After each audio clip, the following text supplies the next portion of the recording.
News right to right में मैं सराफत अली आपका स्वागत करता हूँ। आज हम पहुँचे हैं उत्तर प्रदेश के जिला मेरठ के अंदर हम मौजूद हैं और ये जगह पड़ती है हाफ रोड जहाँ पर हम मौजूद हैं। चुंगी इसको बोला जाता है और यहाँ पर फेमस पैलेस में एक प्रोग्राम बहुत ही ज़बरदस्त तरीके से चलाया जा रहा है। ये प्रोग्राम इंडियन यूनियन मुस्लिम लीग का है। यहाँ पर एक कार्यकर्ता सम्मेलन चलाया जा रहा है जिसमें बहुत सारे लोग मौजूद हैं। उनसे बात करते हैं कि इस कार्यकर्ता सम्मेलन के अंदर ये आगे क्या सम्मेलन किस लिए किया जा रहा है, क्या इनका मकसद है और ये क्या चाहते हैं। और इतना बड़ा प्रोग्राम मेरठ के अंदर हम पहली बार देख रहे हैं। तो बात करते हैं जी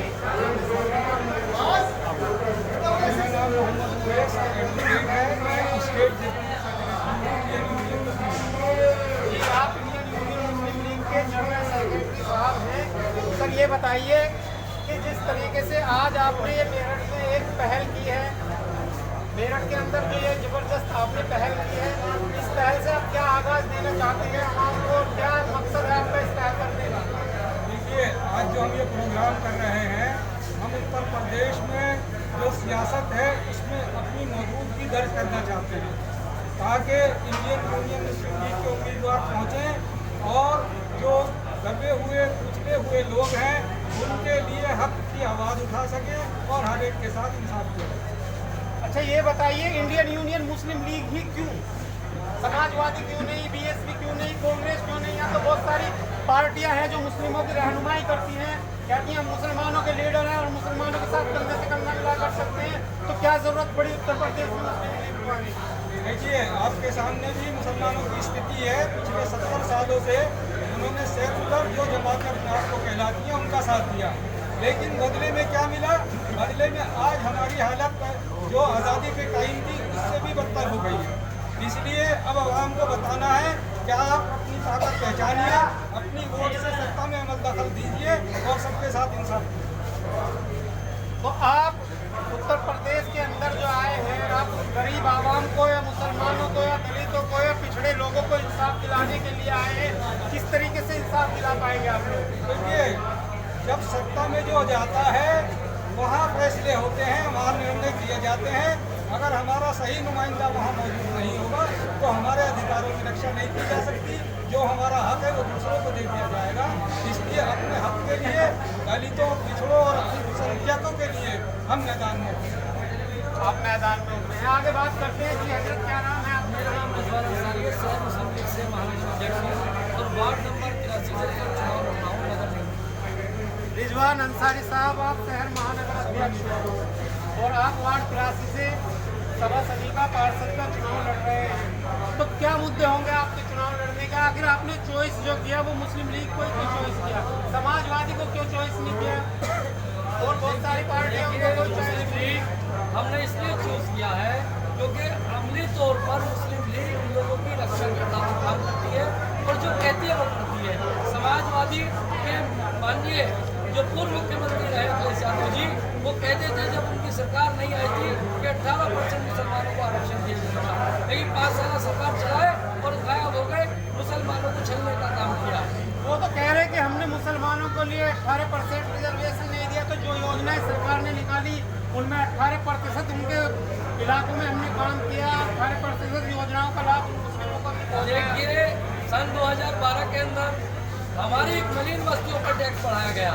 ₹1.40 स्क्वायर फीट से वार्ड 82 हो, 83 हो, 84 हो, टैक्स वसूल करने का काम किया जा रहा है। शासन आदेश से तो वो कर सकता था।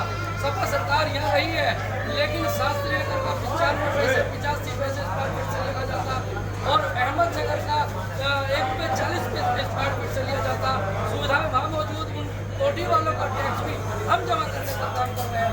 शासन आदेश करके विधायक जी मौजूद है, क्यों नहीं किया? उस वक्त में भी नहीं किया। ये गलत तरीका है। देखिए, वो तो ये कहते हैं कि इस उत्तर प्रदेश के अंदर अगर कोई मुसलमानों की हमदर्द पार्टी है तो वो समाजवादी है। वो जो बदनाम किए गए मौलाना मुलायम बना दिया गया, वो मुसलमानों की वजह से उनको बना दिया गया। और लेकिन फिर भी हम मुसलमानों के साथ कंधे से कंधा मिलाकर खड़े हैं और मुसलमानों को रोजगार देने का काम हमने किया। यहाँ तक कि मुसलमानों को रोजगार दिए, ई रिक्शे भी हमने दिए। देखिए, मनमोहन सरकार के अंदर सच्चर कमेटी की रिपोर्ट लागू हुई। सच्चर कमेटी एक कमीशन बनाया जाएगा, उसके अंदर जो है ये जानने के लिए कि पूरे भारत के अंदर मुसलमानों का क्या हाल है। सर्वे कहता है, केंद्र सरकार की रिपोर्ट है कि मुसलमानों का दलितों से भी बदतर हाल है। तो इसमें सपा और बसपा सब जो है आईना साहब है, वादे झूठे थे। अगर विकास हुआ होता, रिक्शे बांटने का काम कर रहे हो, एक यादव की नौकरी देता हो, मुसलमानों को रिक्शे देता हो, और जब वक्त आता हो लड़ बजाने का काम आज रोडों पर कर रही है।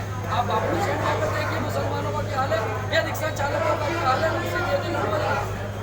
लेकिन अगर वो आरक्षण दे दे तो मुस्लिम समाज का, दबे पिछले समाज का जो पढ़ा लिखा तबका है, आज वो नौकरी में होता और कारोबार से जो पब्लिक परेशान होकर ऊपर आ चुका होता।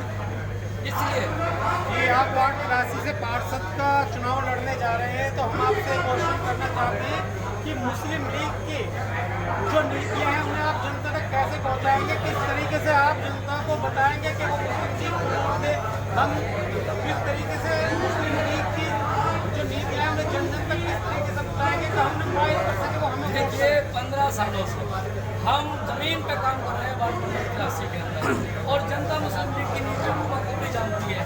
ये जन सैलाब बिना समझे नहीं आया है, इसे मालूम है कि मुस्लिम लीग ही लास्ट ऑप्शन है।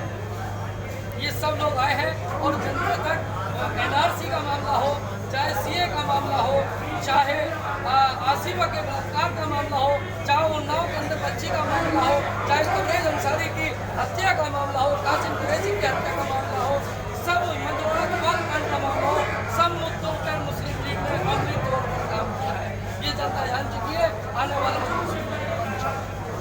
अच्छा ये बताइए, अभी अभी मेरठ जिले के अंदर एक हादसा हुआ सुधारती जी मानिया शेख नाम की एक लड़की जी, उसके साथ एक लड़के ने बदतमीजी की, उसको सबके सामने थप्पड़ मारा जिसमें उसने खुदकुशी कर दी। उसके लिए मुस्लिम लीग ने कुछ किया? अभी 2 रोज पहले सबसे पहले हम मानिया शेख के वालिद से मिले, पूरी टीम गई, उनसे मुलाकात की और उनके पूरी सपोर्ट करने का वादा किया।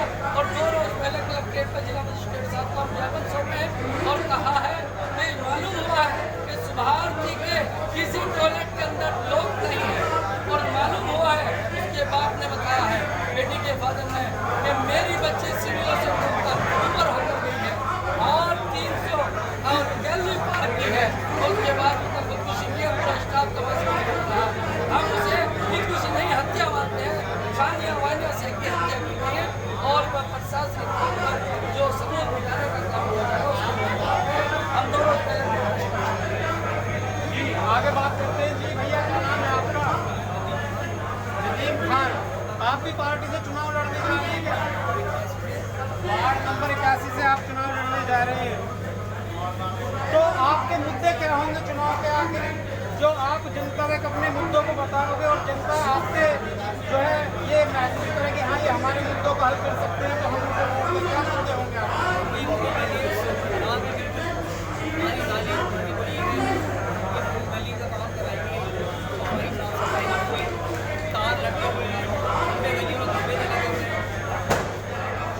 अच्छा ये बताइए, ये सब कुछ कहना तो बहुत आसान है, लेकिन जब चुनाव जीतने के बाद कैंडिडेट जीत जाते हैं तो जनता कहती है कि वोट लेने के लिए तो आ जाते हैं लेकिन जीतने के बाद नजर नहीं आते। हालात इस तरह के हैं, गरीबी से गलियाँ हटी पड़ी हैं, कार लटके हुए हैं, न कोई पानी का इंतजाम है, न कोई एजुकेशन का काम है, इसलिए ये बेरोजगारी का आलम इस कदर है। आप देख सकते हैं क्या किस तरीके से आप लोगों को जब पार्टी का प्रेशर आएंगे पार्टी पूरे देश पे काम करती है, ऊपर से काम होता है। ये एक संसद नहीं है, ये जो है जब बन जाएगा ना पार्टी का मजबूत होगी पार्टी, सब पूरे देश पे काम करेंगे। तो आगे बात करते हैं। जैसे कि भैया क्या नाम है आपका? जी क्या नाम है भैया आपका?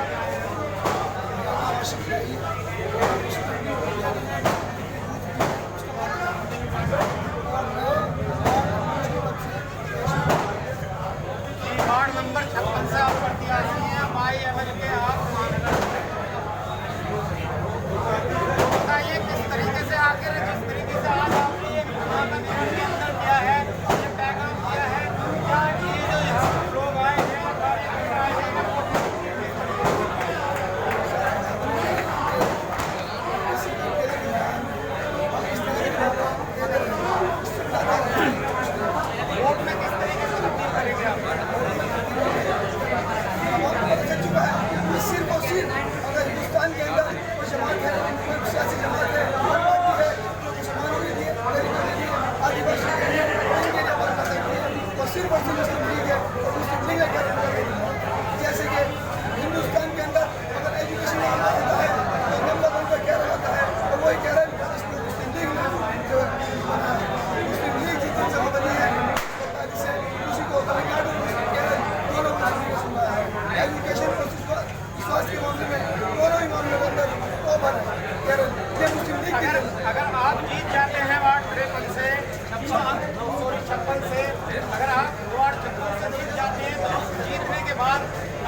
बात सुनो तुम। मिशन आपके पास ऐसा है, कुछ सोच आपकी ऐसी है तो आप हमारी सोच है, हमारे जो क्षेत्र की सरकारी स्कूल है, बच्चे उनके अंदर टॉयलेट बाथरूम की सुविधाएं सही नहीं है। हम उनको बेहतर बनाएंगे। जो हमारी नालियाँ हैं ये बिल्कुल उन्होंने पहले परसों करके उनका पानी जाना सीधा है वो उल्टा आ रहा है उनके ढाल की तरफ से। इन लोगों को पता कुछ नहीं था। उन्होंने सिर्फ और सिर्फ गवर्नमेंट के पैसे का, गवर्नमेंट नहीं आवाम के पैसे का